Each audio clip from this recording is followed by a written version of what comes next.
Photoshop के अंदर जब हम काम करते हैं तो हमें बहुत सारी चीज़ों का एक्सपीरियंस होता है। जैसा कि हमारे पास कोई ऐसा इमेज आ जाता है जिसके अंदर जो कलर है या कोई जो लाइट है वो ज़्यादा ओवर एक्सपोज है या अंडर एक्सपोज है। इसी तरह उसमें जो सैचुरेशन है उसकी वैल्यू कम है। तो इन तमाम चीज़ों को फिक्स करने के लिए फ़ोटोशॉप के अंदर हमें तरह तरह के टूल्स दिए गए हैं।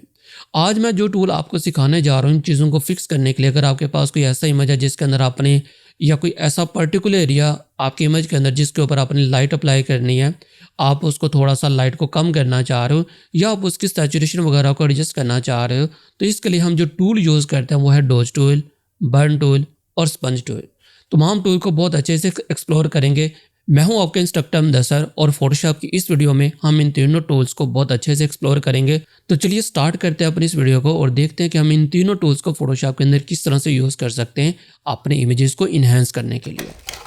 ओके, तो मैं आ गया हूँ अपने कंप्यूटर की स्क्रीन के ऊपर। अगर आप यहाँ पे देखें तो हमारे पास ये एक इमेज है और इसमें वैसे तो ये काफ़ी परफेक्ट इमेज है, लेकिन मुझे थोड़ा सा लाइट को इंक्रीज़ करना है। डिपेंड करता है कि आपकी क्या रिक्वायरमेंट है। तो मेरी रिक्वायरमेंट ये है कि भाई मुझे इस इमेज की जो लाइट है उसको थोड़ा सा इंक्रीज़ करना है। तो अब अगर हम यहाँ पे आते हैं तो हमें 3 टूल्स मिलेंगे, जैसा कि मैंने आपको पहले बताया, dodge tool, burn tool, sponge tool. अगर आप अपने इमेज के अंदर किसी खास पर्टिकुलर एरिया के ऊपर लाइट को बढ़ाना चाह रहे हो, आप उसका एक्सपोजर बढ़ाना चाह रहे हो, तो आप यूज़ करोगे डॉज टूल।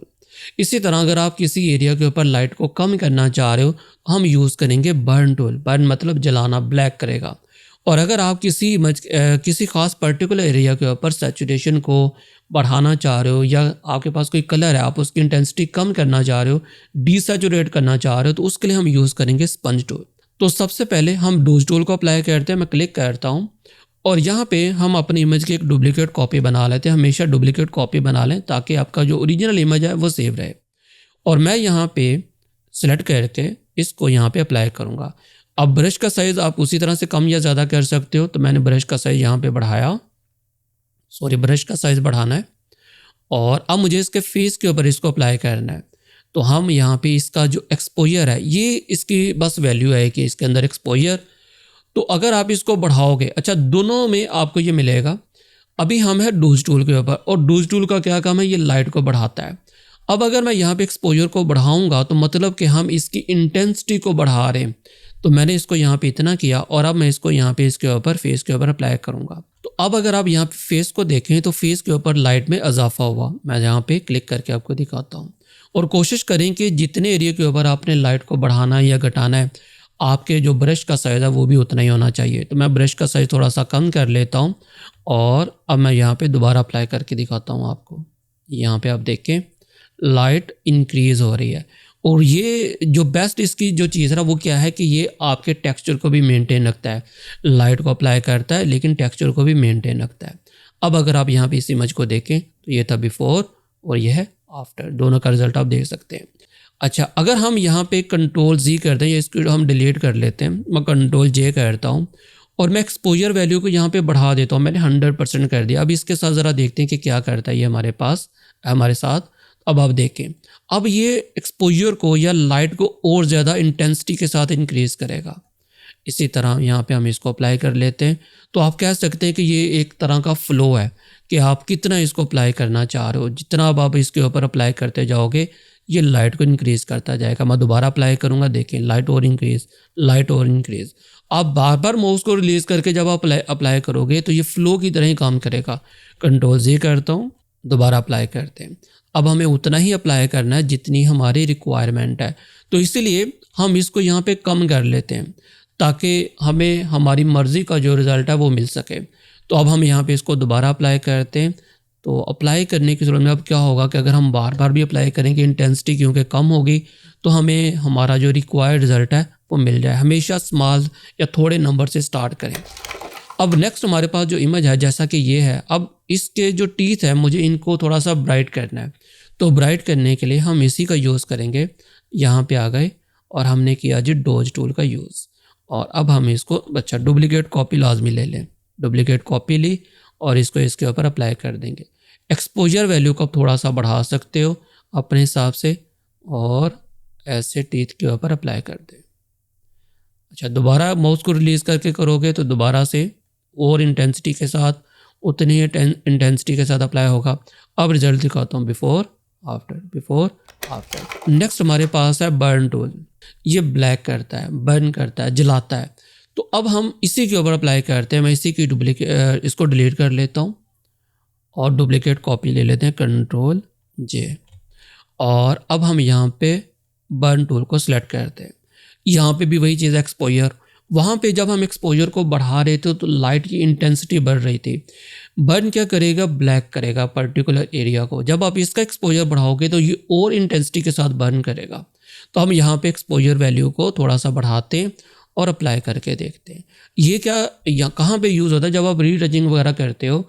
अगर आपको किसी खास पर्टिकुलर एरिया के अंदर डेप्थ लेके आनी है तो वहाँ पे हम इसका यूज़ कर सकते हैं। तो अब मुझे फॉर एग्जांपल यहाँ पे डेप्थ लेके आनी है, शेडोज़ को थोड़ा सा इंक्रीज़ करना है, तो इस जगह पे मैं इसका यूज़ कर सकता हूँ। इसी तरह ये शेडोज़ है, मुझे इनको थोड़ा सा ब्लैक करना है या डार्क करना है, तो मैं यहाँ पे भी इसको अप्लाई करूँगा। अच्छा, अब यहाँ पे 3 चीज़ें हमारे पास, शेडो, मिड टोन और हाईलाइट। सेम चीज़ आपको इसके अंदर भी मिल जाएगी। अगर हम यहाँ पे आते हैं डोज के अंदर तो सेम चीज़ आपको वहाँ पे भी मिलेगी। अगर आप यहाँ पे क्लिक करो तो शेडो, मिड टोन और हाईलाइट। अब आपके इमेज के अंदर तीन तरह के शेडोज़ होते हैं। एक होता है सबसे हाईलाइटेड एरिया जिसके ऊपर ज़्यादा लाइट आ रही है, फिर होता है मिड टोन एरिया और फिर होता है शेडो। मिड टोन एरिया मतलब आप कह सकते हो कि शेडो और मिड टोन का जो हाईलाइट का दरमियानी पार्ट होता है वो हमारे पास मिड टोन होता है। और जो सबसे डार्केस्ट पार्ट होता है जिसके अंदर हमारे शेडोज़ वगैरह होते हैं, डेप्थ होती है, उसको हम बोलते हैं शेडोज़। आप यहाँ पे जो भी टूल यूज़ कर रहे हैं इसमें ये तीनों चीज़ें हैं। अब आपने अगर हम यहाँ पे बर्न टूल के ऊपर हैं तो मुझे जो इफेक्ट दिखाना है वो मिड टोन के ऊपर दिखाना है या हाईलाइट के ऊपर दिखाना है या शेडो के ऊपर दिखाना है, तो मैं उस लिहाज से यहाँ पे इसको चूज़ करूँगा। तो जो भी आप चूज़ करोगे ये आपका इफेक्ट उसी के ऊपर अप्लाई होगा। तो अब हम यहाँ पे कर लेते हैं शेडोज़ और हम जस्ट यहाँ पे शेडोज़ के ऊपर अप्लाई करेंगे इसको। मतलब ज़्यादा इंटेंसिटी के साथ उस खास पर्टिकुलर एरिया के ऊपर ही अप्लाई होगा जो हमने यहाँ पे चूज़ किया होगा। अब आप देखिए वहाँ पे ये ज़्यादा इफेक्ट कर रहा है। और अगर हम यहाँ पे हाईलाइट को सेलेक्ट कर लेते हैं, अब ये हाईलाइटेड एरिया के ऊपर ज़्यादा काम करेगा। आप देखिए, तो अब मैं आपको रिजल्ट दिखाता हूँ बिफोर और आफ्टर कि इसने क्या किया कि डार्क किया, ब्लैक किया, बर्न करेगा ये। अब इसी में हमारे पास एक और टूल है, वो है ये क्या करता है, सैचुरेट और डीसैचुरेट करता है। जैसा कि मैं इस इमेज को यहाँ पे दोबारा डल करता हूँ और डुप्लीकेट कॉपी बना लेते हैं। मुझे इसके लिप्स के ऊपर जो लिपस्टिक है इसको थोड़ा सा इसकी इंटेंसिटी को बढ़ाना है, सैचुरेट करना है। तो अब अगर आप यहाँ पे आते हो तो हमारे पास 2 चीज़ें हैं, एक है सैचुरेट और दूसरा है डीसैचुरेट। मैं सैचुरेट को सेलेक्ट करता हूँ और अब मैं यहाँ पे इसको जूम करता हूँ, थोड़ा सा जूम कर लेते हैं। और कलर यहाँ पे इसका मैटर नहीं करता, हम यहाँ पे क्लिक करते हैं जी स्पंज टूल के ऊपर और अब हम यहाँ पे इसकी इंटेंसिटी को बढ़ाएंगे। अब आप देखें क्या हो रहा है कि सैचुरेट हो रहा है।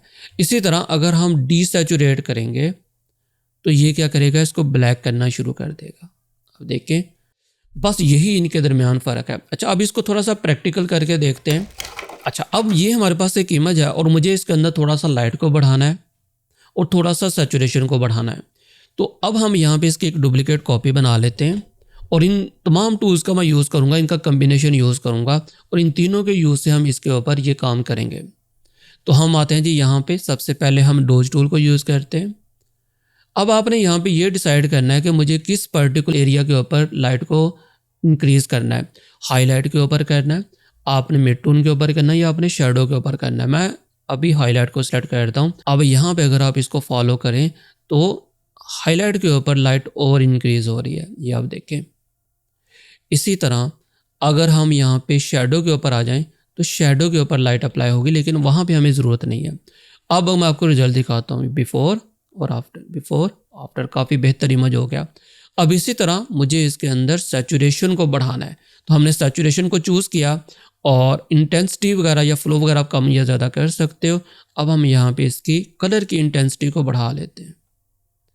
अब आप देखें बिफोर आफ्टर, तो ये फ़र्क है। तो ये थी हमारी आज की वीडियो। आई होप कि आपको ये तीनों टूल समझ आ चुके होंगे। आप इसके ऊपर एक दफ़ा प्रैक्टिस करें। मिलते हैं फिर नेक्स्ट वीडियो में, तब तक के लिए अपना और अपने प्यारों का ख्याल रखिएगा। अल्लाह हाफिज़।